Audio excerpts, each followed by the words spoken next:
নুরাল পাগলের নিয়ে একটা কথা। নুরাল পাগলের পুরানো কি কারণে পুরানো হলো? সে তো মুসলমান, আমি মুসলমান, আপনিও মুসলমান। তাহলে মুসলমানের কি পুরানো কি জায়েজ না জায়েজ?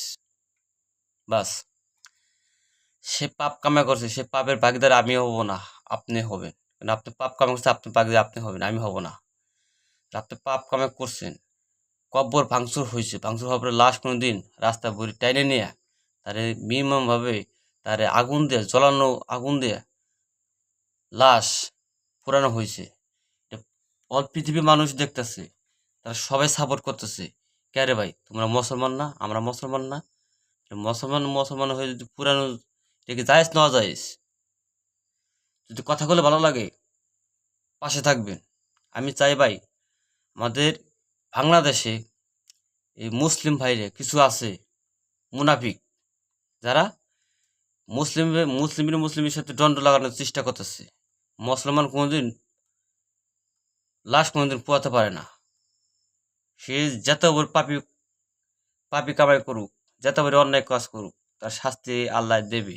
আপনাদের দর আপনি অন্যভাবে দেন, কিন্তু এইভাবে পোশাক মানে দিন দুপুরে লাশ কোনোদিন কব্বর ভাঙে রাস্তা ভরে হেসছে তারে জ্বলন্ত আগুনে পুরা দিছেন, তার দেহটা পুরে ছারখার করে দিছেন। এটা আমাদের নবীকে অপমান করা হলো। আমাদের হযরত মুহাম্মদ সাল্লাল্লাহু তাআলা সে কিন্তু নিচে সরিয়েছে।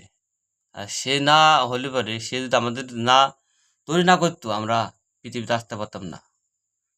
আমাদের কথা ভাবতে হবে, তাদের গুণগান আমাদের গাইতে হবে। তারা যদি সবকিছু মানতে পারে ভাই, তারা যদি সবকিছু মানতে পারে, আমরা পারবো না কেন? তাদের দিয়ে আমরা হয়েছি, আমাদের দিয়ে তারা হয় নাই, তাদের দিয়ে কিন্তু আমরা হয়েছি। তবে আমরা সবাই যদি সঠিকভাবে চলি, মুসলিম মুসলমানে কোনদিন পোয়াতে পারে না, এটা অজায়েজ, এটা জায়েজ না। ধন্যবাদ।